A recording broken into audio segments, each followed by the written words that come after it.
contre ceux qui trouvent bon sur son passage. Il faut nous soyons corrects avec nous, vous-même. La toute dernière question. Armand.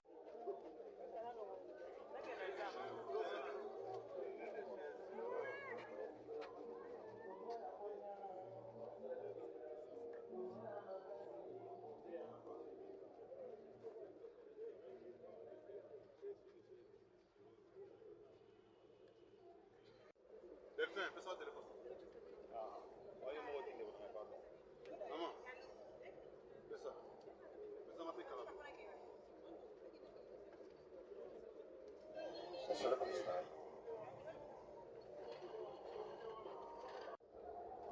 Responsable de la presse, nous sommes très heureux de vous recevoir pour la deuxième fois au niveau de nos installations ou encore au siège national de notre parti. Depuis la semaine passée,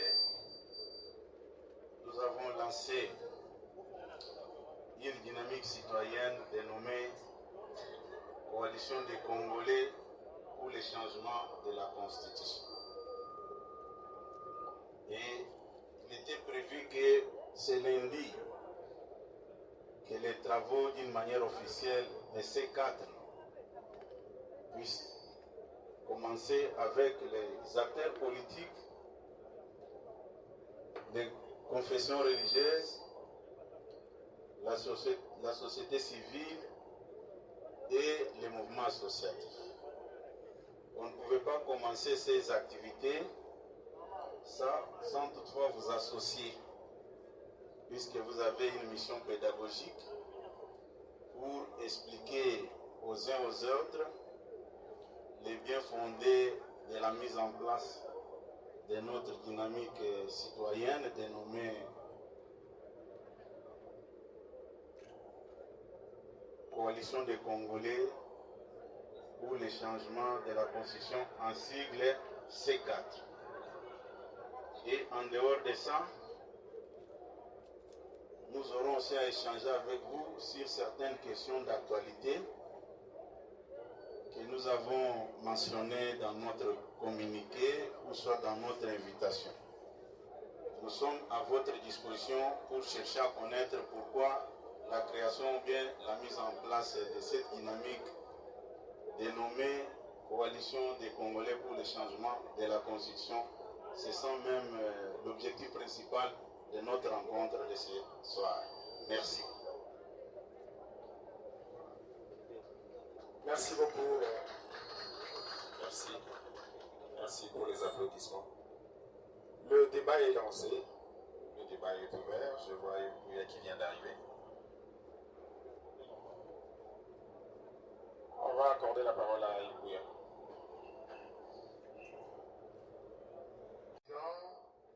C'est Ibouya pour le compte de Média CNews. J'ai deux questions au président. Je peux dire que je sens en vous une certaine précipitation. Quand je l'ai dit, c'est parce que au lendemain de la création de la coalition de l'opposition C64, le lendemain, nous avons vu le secrétaire général, le président Aïe de l'UDPS, nous lancer les C4 avec des consultations. Et vous avez commencé ça et là. Est-ce que votre démarche ne vise pas à dynamiter l'union sacrée? Parce que quand je dis que votre démarche ne vise pas à dynamiter l'union sacrée, je vous vois aller vers les bases de l'union sacrée pour consulter. Mais au même moment, nous savons que l'union sacrée, qui est la famille politique du président de la République, s'est déjà prononcée sur les changements de la Constitution.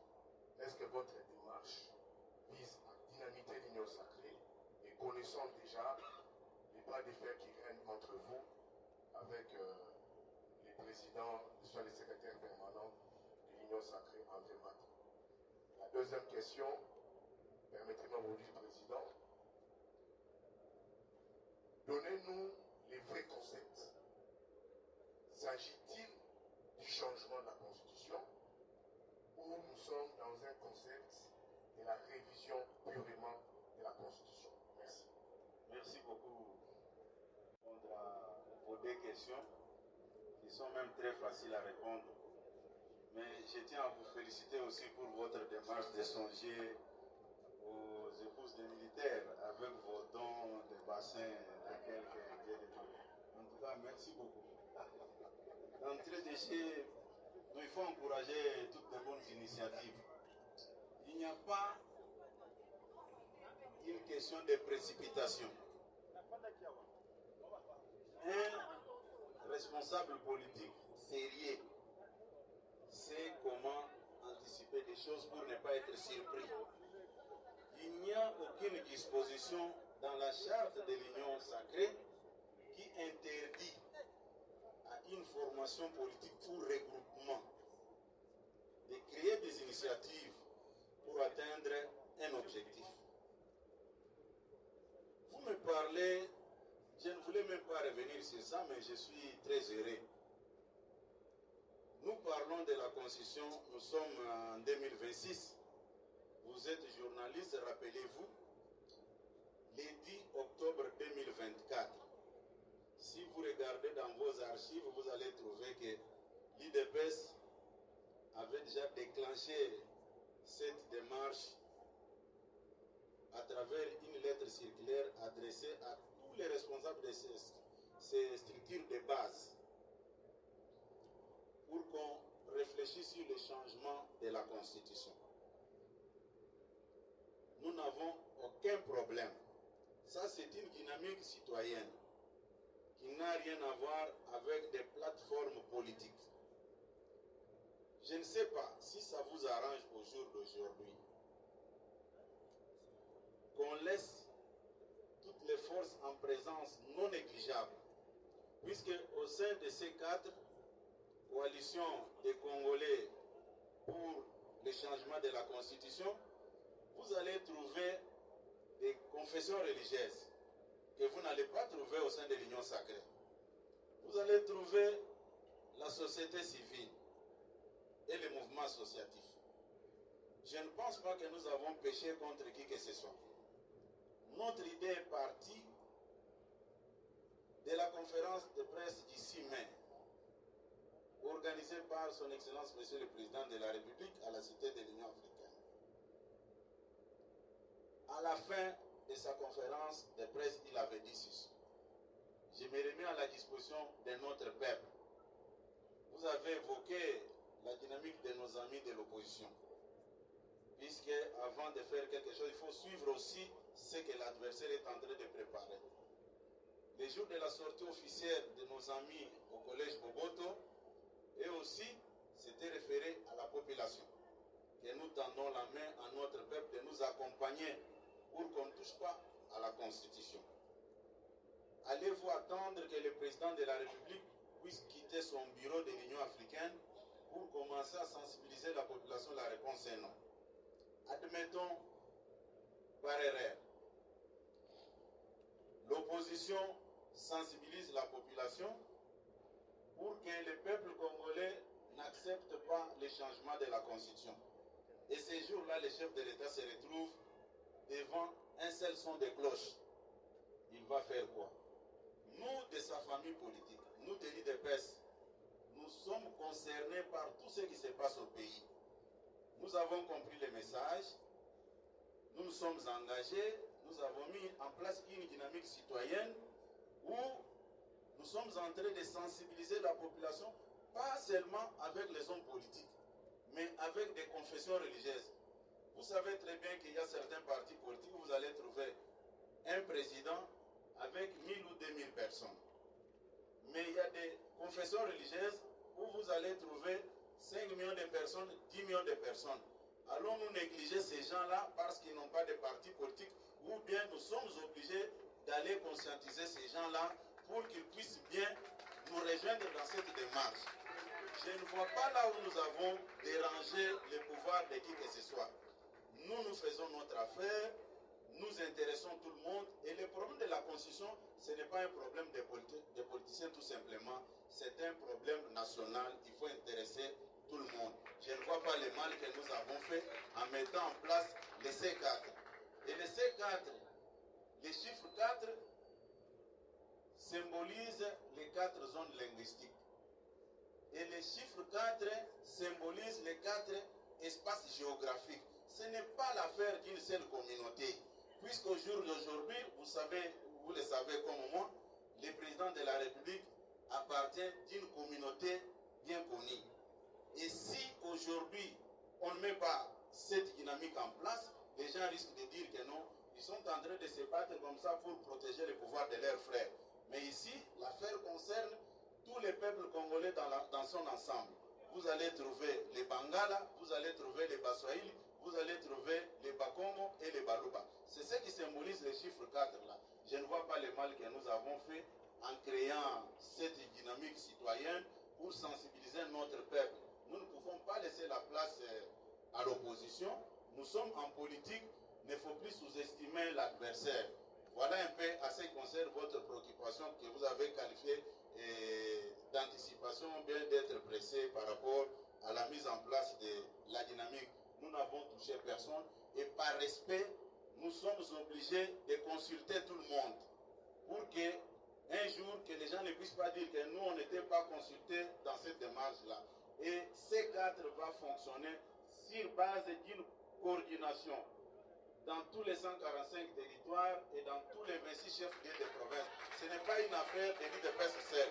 Nous avons donné la chance à tout un chacun de faire des propositions pour mieux évoluer et atteindre notre objectif de changement de la Constitution. Voilà un peu ce que nous avons décidé à travers la mise en place de notre dynamique citoyenne. Merci beaucoup, Monsieur le Président. Je vais prendre Pascal Mounegua de la RFI. Junior, micro à Pascal. Merci. Monsieur Honorable Kabouya, changer la Constitution, pour changer la Constitution, parce que le président Tshisekedi a 2 ans de la fin de son second mandat, voulait changer la Constitution pour qu'il ait la possibilité de rester au pouvoir après 2028, ou comme Patrice Talon, vous changez la Constitution et vous quittez le pouvoir. Que répondez-vous à un habitant de Goma et de Bukavu dans une zone occupée, et celui de l'Ituri qui est terrorisé par l'ADF Nalu et qui attend à Kinshasa et débattre pour qui la classe politique, la majorité au pouvoir, c'est le changement de la Constitution. Merci. Merci beaucoup, messieurs les journalistes, pour votre question. Camarade Paris, vous pouvez nous dire ici aussi que le chef de l'État, son Excellence Félix Antoine Tshisekedi Tshilombo, s'est déjà prononcé un jour que j'ai besoin de faire un 3e mandat. Il ne faut plus faire dire au président de la République ce qu'il n'a jamais dit. Ici, il s'agit d'un problème de changement de la Constitution. Et je vous rappelle aussi, nous sommes des l'UDPS. Et l'UDPS n'a jamais souscrit à cette Constitution. Vous êtes d'accord avec moi? Même ceux qui veulent nous faire croire aujourd'hui que non, l'UDPS avait dit ne touchez pas à la Constitution. Lors des référendums, il n'y a aucune vidéo que vous pouvez nous brandir aujourd'hui où l'UDPS était en train de battre campagne pour cette Constitution. Mais toutefois, l'UDPS avait promis au peuple congolais qu'une fois au pouvoir, nous allons toucher à cette Constitution. Aujourd'hui, nous sommes rattrapés par cette réalité historique. Nous sommes au pouvoir. Allons-nous négliger la promesse faite par notre père fondateur, Dr Étienne Tshisekedi Mulumba de Reste Mémoire, ou bien nous allons faire la volonté des belligérants? N'oubliez pas que cette Constitution est le fruit des belligérants. En 1992, il y avait déjà un ordre politique qui était en cours. Mais avec l'arrivée de l'AFDEL, cet ordre politique a été stoppé et mis dans les oubliettes. Et quelques jours après, quand ils ne s'étaient pas mis d'accord, ils ont créé la guerre que tout le monde connaît, qui avait occasionné plus de 6 millions de morts. Et on nous a imposé cette constitution par les belligérants. Le 16 février 1992, il y a eu des morts dans ce pays. Des gens qui réclamaient l'ouverture de la conférence nationale souveraine. en mémoire de nos martyrs, les gens qui avaient écrit l'histoire de ces pays avec leur sang.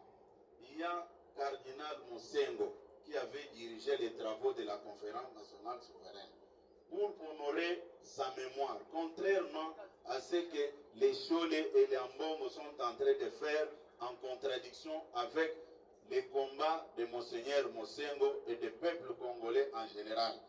Nous nous disons ceci. Nous allons utiliser la constitution de 1992. Et cette constitution sera adaptée aux réalités actuelles. On ne peut pas effacer l'histoire de tout un peuple et favoriser seulement les gens qui avaient pris les armes pour nous imposer leur volonté. L'AFDEL est arrivé, nous a imposé sa volonté de surseoir tout ce qu'on avait déjà commencé. Et quelques années plus tard, c'est le tour des poulains de l'AFDEL que vous appelez les belligérants qui nous ont amené maintenant leur propre constitution. Vous ne voyez pas que c'est la continuité de ce que nous avons déploré.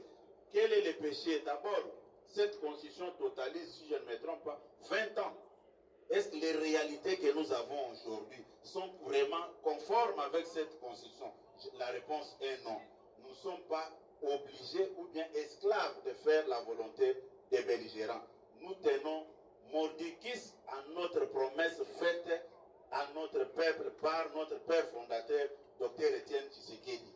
Nous ne disons pas que quand nous allons changer cette constitution, c'est pour s'éterniser au pouvoir. C'est pour voir le futur, qu'est-ce que notre peuple va devenir dans ce pays. Voilà un peu ce que je peux vous donner comme réponse. Jean-Pierre souffle un peu.